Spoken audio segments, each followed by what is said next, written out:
Maka kami Tuhan hanya dapat hidup mengandalkan Engkau, barulah kami Tuhan akan menang. Terima kasih Tuhan. Itu sebabnya hanya firman Allah dapat membuat kami terus hidup di dalam tujuan dan kehendak Allah. Maka Tuhan berkati waktu ini, saat ini, sehingga masing-masing kami boleh berjumpa dengan Tuhan melalui kebenaran firman Tuhan. Terpujilah nama-Mu Tuhan. Kami sungguh dapat berdoa bersyukur kepadamu dan mohon anugerah-Mu, supaya saat ini kami semua Tuhan boleh dilawat oleh firman-Mu. Di dalam nama Tuhan Yesus kami dapat berdoa bersyukur. Haleluya. Amin. Amin. Shalom Bapak Ibu. Selamat kita bertemu kembali ya. Minggu lalu kami tidak ada di tempat, dan terima kasih untuk semua Bapak Ibu kita bersama dalam persekutuan dalam ibadah, di mana kita semua ditolong, disertai, diberkati oleh Tuhan. Puji nama Tuhan.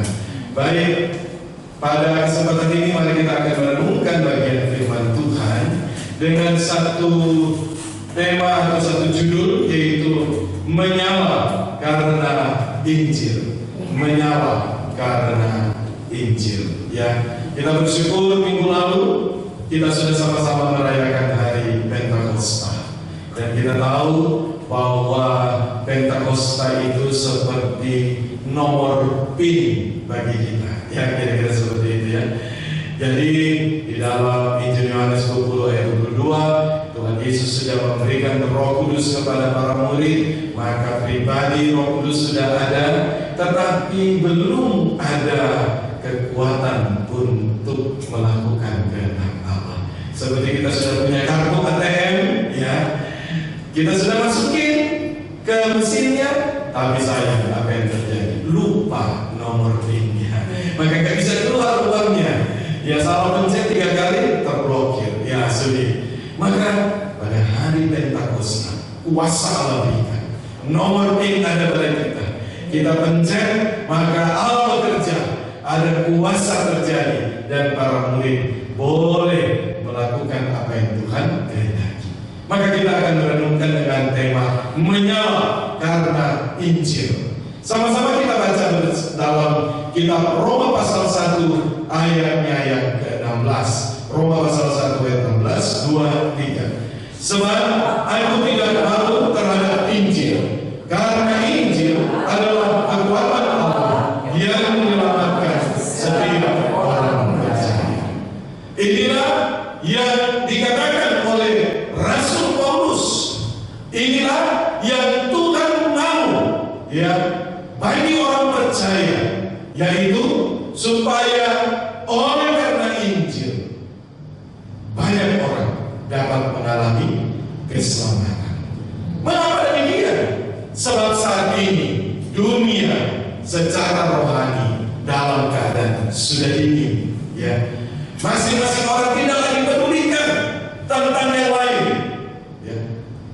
2 hari ini kita melihat satu kondisi yang menggoncangkan lagi dunia.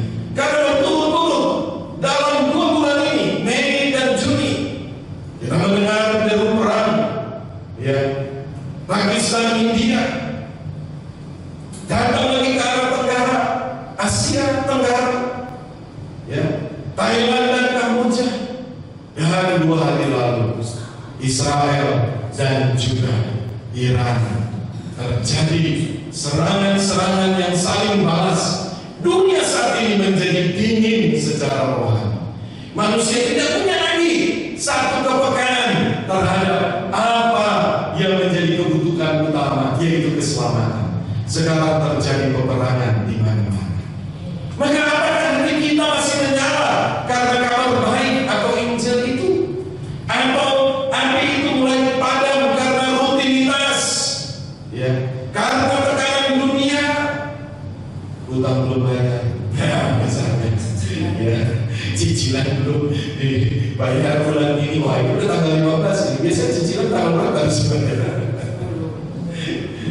Ataupun kompromi-kompromi rohani, ya, sehingga membuat kita secara rohani juga bisa jadi dingin, ya. Ada gereja secara sinodal beberapa waktu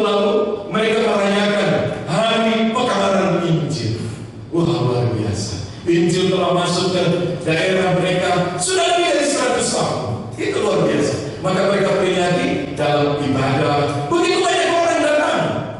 Tapi persoalan mereka hanya ibadah. Ya. Dari kita untuk kita dan pulang bawa kue. Nah ini dia. Ya, sudah kehilangan arti.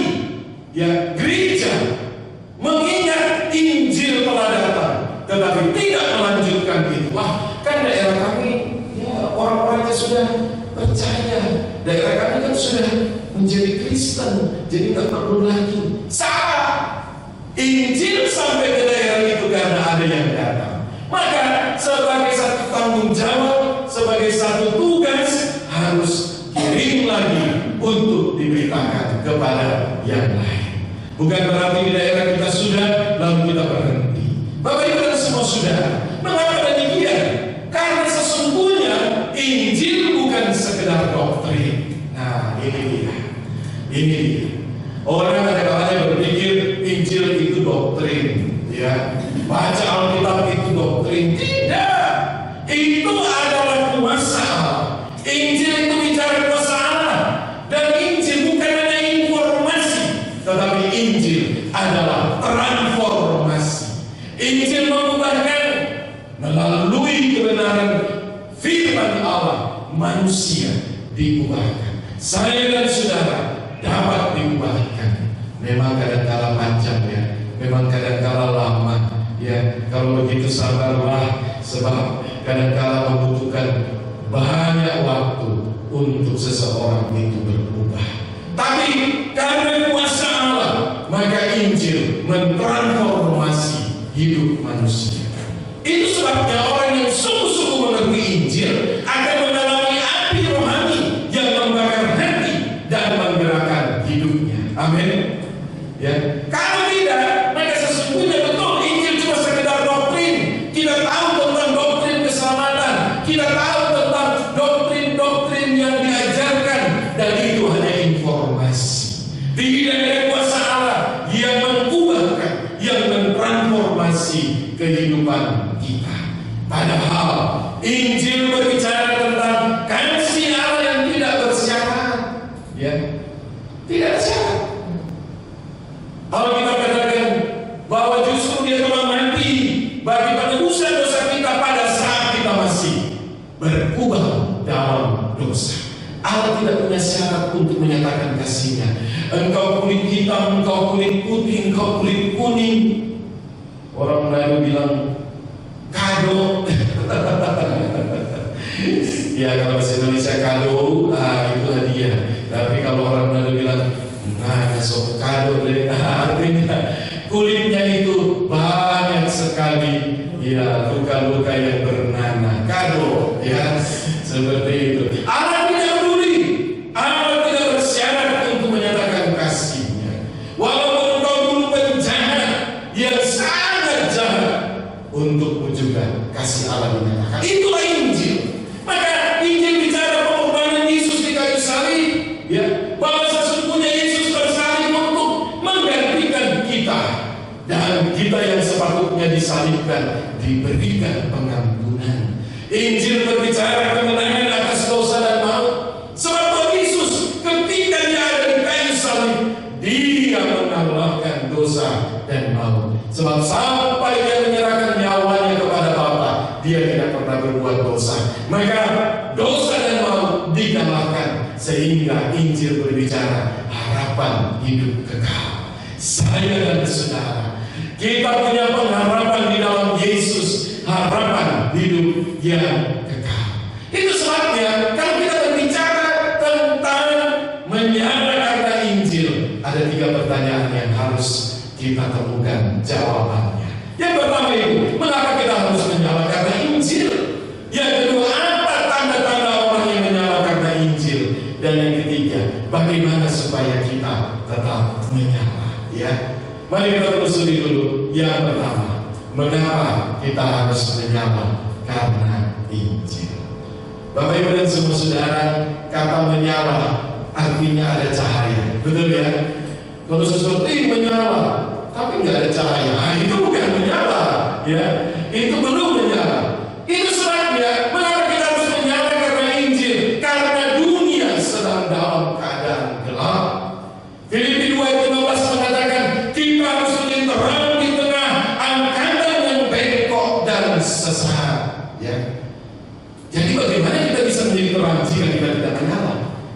sebabnya kita harus menyala. Karena firman Allah katakan kita harus menjadi terang di tengah angkatan yang bengkok dan sesat. Ya kalau sesat kita tahu ya, berarti tidak sampai tujuan, itu sesat. Ya, mungkin dulu waktu kita masih SD, SMP ada yang mengikuti pramuka ya. Nanti ada lomba, lombanya biasanya lomba mencari jejak. Ya, jadi nanti sampai tujuan kita belum tahu, nggak ada petanya, tapi yang dikasih apa? Tanda-tanda. Ya, nanti dikasih tanda-tanda. Ya ada tanda panah, nanti ada tanda, misalnya kalau ada perempatan, maka ada tanda. Apakah lurus belok kiri atau belok kanan? Kita harus cek di ketiga sudut itu. Ya ada tanda, ya ada batang apa namanya, atau cabang pohon dimiringkan mengarah ke jalan yang harus kita lewati. Nah itu tanda. Ya. Kalau tersesat artinya tidak sampai tujuan. Tapi yang bengkok artinya apa? Tidak lurus hidupnya. Ya. Dan untuk itu kita terpanggil untuk menyala karena dunia sedang gelap. Hati manusia menjadi gelap, menjadi hitam. Hati manusia dipenuhi dengan berbagai-bagai perkara yang tidak dapat memuliakan Allah. Mengapa kita harus menyala karena Injil? Karena banyak orang memang belum mendengar, atau mereka mendengar tapi bukan berita Injil yang dari kitab suci. Mereka hanya mendengar dari pengajaran-pengajaran orang yang salah, yang tidak sesuai, yang menyimpang daripada apa yang menjadi kebenaran yang sesungguhnya. Masih banyak orang seperti itu. Masih banyak orang yang tidak mengenal Kristus. Dan kita harus menjelaskan, kita harus menceritakan, kita harus memperdengarkan berita itu dengan benar. Kita memperingati Pentakosta, kita tahu terima kuasa, terima juga amanat agung. Kisah Rasul 1 ayat 8. Ya. Tetapi kamu akan memperoleh kuasa jika Roh Kudus turun ke atas kamu.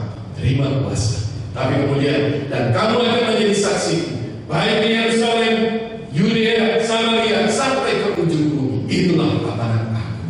Maka orang percaya yang menerima kuasa Roh Kudus tidak mengerjakan amanat agung, sesungguhnya dia bersalah di hadapan Allah.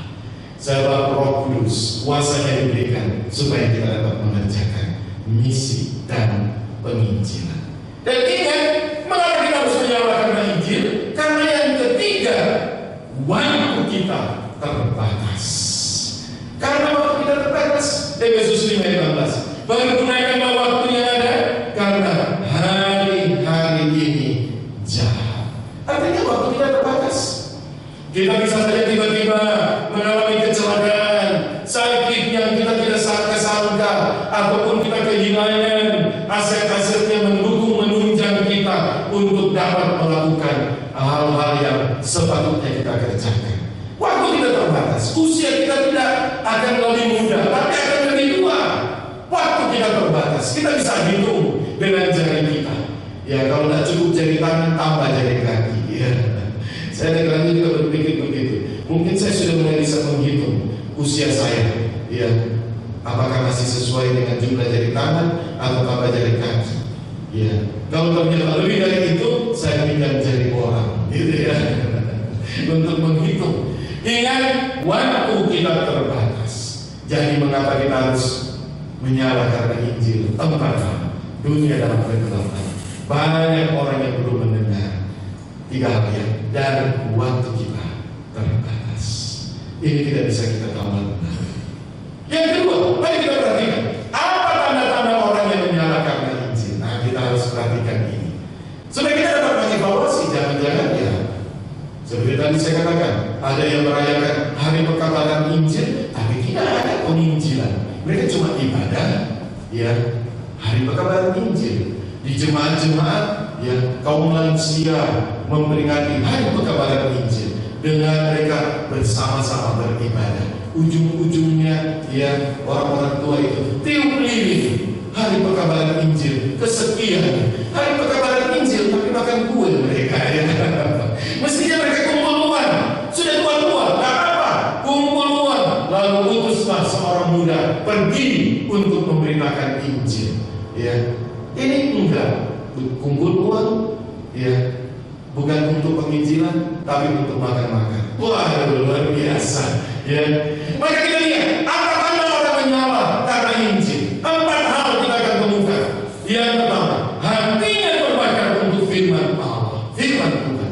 Lukas 24 ayat 32 katakan begini, bukankah hati kita berkobar-kobar ketika ia berbicara dengan kita?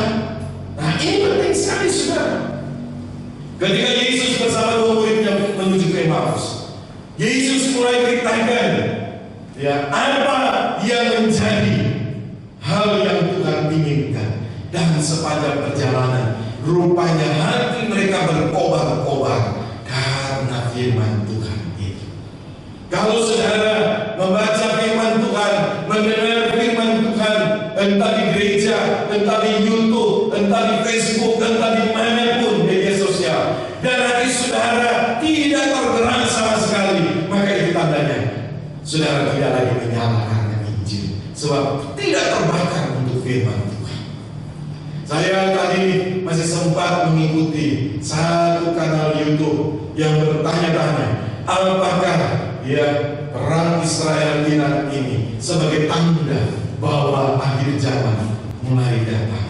Sebab kalau kita ada, ya, ada seorang raja Gog yang dari Magog. Nah, itu dari wilayah Persia, sekarang ini Iran. Dia akan datang dan akan membawa banyak sekutu untuk menyerang Israel. Apakah itu sudah waktunya? Ya, saya ikuti, tapi kesimpulan saya belum waktunya, ya. Sebab ini masih harus mengikuti jalur, alur, dan juga waktu Tuhan.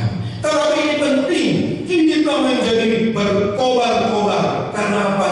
Karena kita tahu bahwa firman Allah itu pasti digenapi, ya. Dan rupanya kesimpulan saya sama juga dengan kesimpulan YouTube itu. Inilah permulaan.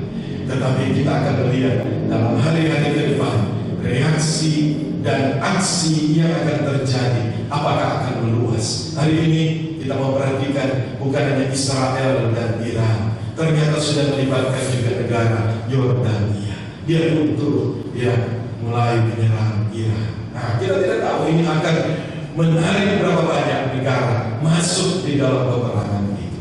Maka biarlah hati kita terbakar untuk firman Tuhan. Sebab apa? Sebab banyak orang akan mati. Ya, kalau kita membaca nubuatan bahkan dalam peperangan besar Armageddon itu, bahwa jumlah darah orang yang mati dalam peperangan itu tingginya seperti tinggi kekang kuda dengan jarak 10 km. Bayangkan 10 km tinggi kekang kuda begini, ya. Wah, ini tuh berapa ratus juta tentara yang berperang di sana. Apakah ini alegori? Saya tidak tahu. Tetapi firman Allah tertulis dan menjelaskan hal ini. Yang kedua, tanda orang yang menyala karena Injil, yaitu dia tidak malu bersaksi tentang Kristus. Seperti Rasul Paulus katakan, aku tidak malu terhadap Injil. Maka orang yang menyala, dia tidak akan diam. Ya. Mungkin dia tidak terlalu pintar berbicara, mungkin dia juga tidak terlalu tahu menjelaskan, tetapi satu hal yang dia akan terus berkatakan, bahwa dulu aku berdosa, sekarang aku telah ditebus. Dulu aku jahat, sekarang aku telah diubahkan. Dan itu terjadi karena Kristus. Tidak malu bersaksi tentang Kristus. Itu tanda orang yang menyala karena Injil. Yang ketiga, tetap semangat dalam pelayanan. Roma 12 ayat 11. Janganlah adanya kerajinan kendor, biarlah rohmu menyala-nyala dan layanilah Tuhan. Ini sangat penting, saudara. Tanda orang yang menyala karena Injil, tetap semangat dalam pelayanan. Kadang-kala ya kita semangat bergantung kepada tebalnya dompet. Iya, ya. Udah tak semangat kalau kita sudah ya nggak ada uang, ya ada semangat. Tetapi Tuhan mau kita tetap semangat. Janganlah adanya kerajinan kendor, biarlah rohmu menyala-nyala dan layanilah Tuhan. Dan dibilang layanilah Tuhan karena dompetmu tebal, karena ATM-nya isinya banyak sekali. Hati-hati, jangan nanti tiba-tiba kita kena tipu. Saya hampir kena tipu, saudara. Ya, karena tiba-tiba sekretaris saya saya beritahu, Pak, ini ada dari kantor pajak. Ya sekarang kan pelaporan pajak mulai tahun depan tidak perlu lagi kita isi itu, sudah pakai Coretax. Nah, akhirnya saya, karena hari Rabu saya masih demam, ibunya dan terima. Sorenya saya sudah dapat WA dorongan aplikasi tulisannya dari Direktorat Jenderal Pajak dan sebagainya dengan Coretax-nya itu. Dan dikatakan, apakah betul Bapak bernama ini, ketua yayasan ini, nama yayasan ini bergerak dalam bidang ini, NPWP, NIK, semua persis. Kita akan mengadakan wawancara supaya di aplikasi Coretax ini dapat dipergunakan sehingga tidak perlu lagi lapor-lapor dengan cara sekarang. Tinggal muncul, kita bisa isi sendiri dan kirim ya sehingga terhubung secara online. Saya pikir bagus juga ya. Nah, seperti itu.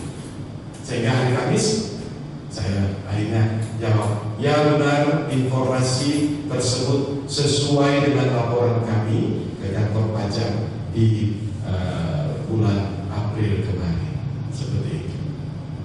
Kemudian saya ditelepon dan dikatakan, Pak, kami akan tuntun Bapak untuk mulai mendata dan nanti akhirnya Bapak bisa menggunakan itu aplikasi itu karena nanti dikasih PIN-nya, tidak boleh PIN ini rahasia. Oke.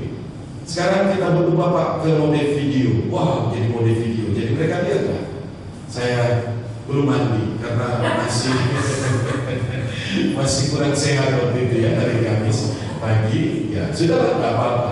Lalu mereka mulai ajar saya. Saya bilang, aduh saya gaptek, nggak bisa Pak, harus pakai HP daripada ketua. Oh begitu, saya sudah mau alihkan ke sekretaris. Nggak bisa, terus. Baik Pak, untuk bagian tanya jawab ini ada biaya materai, jadi harus ada biaya materai Rp10.000. Bisa Pak? Bisa. Jadi Bapak akan bayar pakai cara apa? Sudah saya transfer saja ke banking. Nah, ini saya kasih ibu dan tolong kirim ke nomor ini, mereka kirim. Saya sudah gitu, mereka tolong lagi, Pak nggak bisa Pak, tak terkonek antara HP dan juga nomor rekening. Itu bukan nomor rekening Bapak ya, bukan nomor rekening istri. Oh kalau begitu ibu aja, istri Bapak aja yang akan mulai mengisi data-data itu kembali. Jadi nggak usah Bapak. Oh tidak bisa, karena saya yang ketua yayasan. Kan begitu dari sekretaris kemarin sudah ditelepon dan kalian tidak mau sekretaris yayasan yang mengisi, kan harus ketua. Oh gitu Pak ya. Apakah bisa nanti sekretaris ya? Kalau begitu nanti saya infokan sama sekretaris. Akhirnya dia katakan boleh Pak besok wawancaranya. Karena yang singkat 10 menit sehingga muncullah itu aplikasi. Sudah apa yang terjadi? Ternyata itu penipuan. Dan terkuraslah ATM-nya dalam jumlah ratusan juta. Ya, saya juga sedih, tapi bagaimana ya? Ya, seperti itu. Itu sebabnya kita lihat tanda-tanda orang menyala karena Injil. Tak usah terlalu banyak uang, tapi setiap ada uang gunakan untuk pelayanan. Amin. Ya kalau tidak kita bisa ditipu, bisa ludas begitu sayang sekarang. Maka kita harus berani berkorban untuk Injil. Tapi Injil membuat orang rela memberi waktu, tenaga, hidupnya, uangnya bagi Kristus. Itu sebabnya kita semangat dalam pelayanan bukan karena ada yang kita penuh, tetapi karena hati kita ada untuk Kristus. Amin Bapak Ibu. Amin. Yang ketiga, mari kita menjawab yang ketiga. Bagaimana supaya kita tetap menyala? Ingat, di dalam pendahuluan jelas sekali kita sudah melihat dunia ini secara rohani dingin. Bahkan pasti kita yang usia-usia 50 tahun ke atas, mungkin di bawah itu juga, kita dulu pernah masak pakai kayu bakar. Betul ya? Ya, pernah kita masak pakai kayu bakar. Ya. Nah kalau kita masak pakai kayu bakar, kita hidupkan kayu bakar itu cuma satu yang kita pakai? Tidak. Paling kurang 3. Ya karena tungkunya pun ada 3 batu kan. Ya, maka ada 3 kayu kita nyalakan terbakar. Ya. Lalu satu kayu yang terbakar kita tarik keluar. Apa yang terjadi? Pasti dia padam, pasti dia mati. Mengapa? Di luar itu kondisinya dingin. Maka bagaimana kita tetap bisa menyala? Yang pertama dekatlah dengan sumber api, yaitu firman dan doa, yang akan membuat kita tetap menyala. Karena tanpa firman dan doa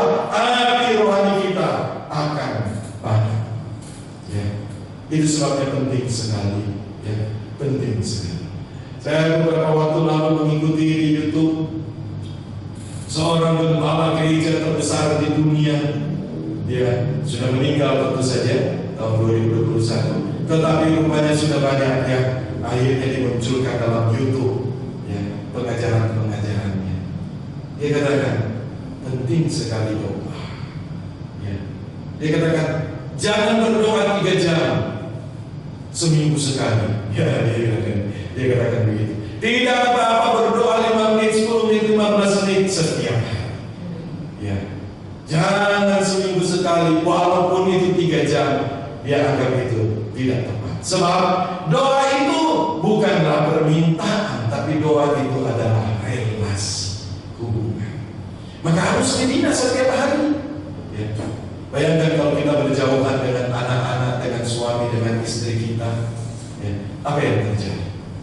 1 minggu kita nggak telepon, nggak WA, nggak video call, apa yang terjadi? Ya banyak yang bisa terjadi, ya, yang tidak terketahui.